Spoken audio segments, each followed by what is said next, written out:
we turn our focus to corruption in the healthcare systems.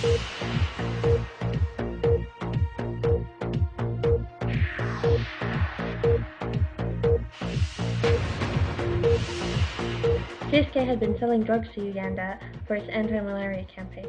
However, accusations broke out that GSK was in fact bribing Uganda government officials to take the drugs. Initially, when confronted with this issue, both Uganda and GSK blamed one another, claiming to be innocent. I would just like to point out that although the previous statements I made have been to attack GSK, and GSK has made statements to attack me, after discussing with each other, we both recognize there are corruption that is outside of our control. We both want to work together to improve transparency. We're going to do an inquiry into the event and to really figure out what happened and who was implicated. Further discussion is necessary. Once the investigation has reached a conclusion and has determined the third party who is at fault for such corruption, both Uganda and JSK promise that consequences will be faced and that measures to prevent such corruption issue to unfold again will be taking place. None have been proposed at the time since the investigation is still as reported. Charlote Haras here from BBC News. Today in the European regional bloc, we saw that Italy pushed forward a mandate to include NGOs as an oversight for battling corruption within countries. We interviewed Ireland on this point to clarify its stance. Would you say that you are aligned with Russia or Italy? Particularly because Ireland has faced significant issues within government itself. As opposed to at the level of healthcare systems, what has been more prominent is corruption within the overseeing governmental body. In that sense, Ireland's stance pertaining to Italy's suggestion, we completely agree in the sense that we would like to see measures that are taken to disincentivize individuals at the highest levels of government from acting in a corrupt manner, and furthermore, trying to address what exactly incentives are currently in place for them to act in that manner. Charlote Haras for BBC News. Today's events demonstrate a continued scandal between China, MSF, and Merck. New developments from MSF have accused China of providing doctor-patient confidential information to Merck to allow them to provide personalized targeting towards patients for specific drugs. Well, I mean, we were just briefly mentioning that you may have played a role in influencing Merck & Co. But we thought you might have an influence on them with the recent scandal that was going on.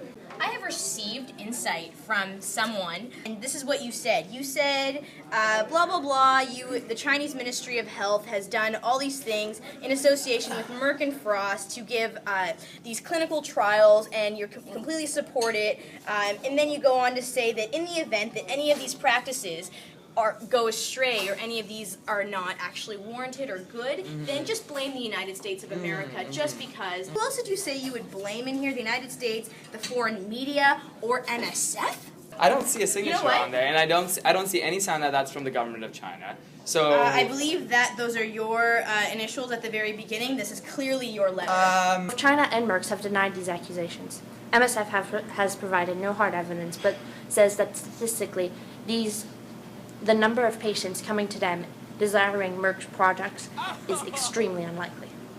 Note that he gave to me threatening us of a third world war. A Canadian delegate has gone on record saying that they believe Merck and the U.S. are both innocent of such corruption and that China is to blame. Merck has been involved in quite a few of these little scuffles now with involved in the United States and with China. And China seems to be trying to distance itself from the blame, so they seem to be putting blame on other countries. Do you believe that all corruption blame is solely on China then? Yes. Maybe.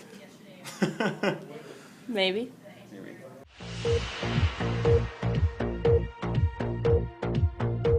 This is Charlote Haras from BBC News, breaking story from Africa. Somalia's legitimacy in this conference has come into question as the delegate from Cameroon was taken hostage this morning by Somali pirates.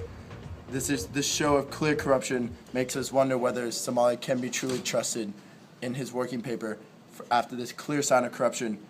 Luckily, the delegate from Cameroon was able to escape and is now present. Charlote Haras from BBC News reporting on the developments within Africa in association with European Africa, particularly Central African Republic, has reported to BBC that a coalition has been formed amongst the majority of African countries. This coalition is working together to push forth their amendments and a specific paper which will be discussed amongst all regions of the world. What we're looking to do is come up with a series of initiatives for this coalition to tackle, to allow Africa to develop from the inside out with the assistance of foreign countries. Approximately 15 European countries have agreed to support African countries in their exercise. Italy, amongst other European countries, have confirmed that Western European countries are indeed involved in tactics to support Africa. Plans to create boards to provide expertise towards Africa are being set up. However, rumors that funding will be provided towards Africa has not been confirmed. Meanwhile, Russia, which has reached a compromise once more with Italy on their ideals, is wary of international regulation and warns Africa. I believe that the use of international regulation should be considered very, very carefully. This is Charlote Haras reporting for BBC News. Good night and good luck.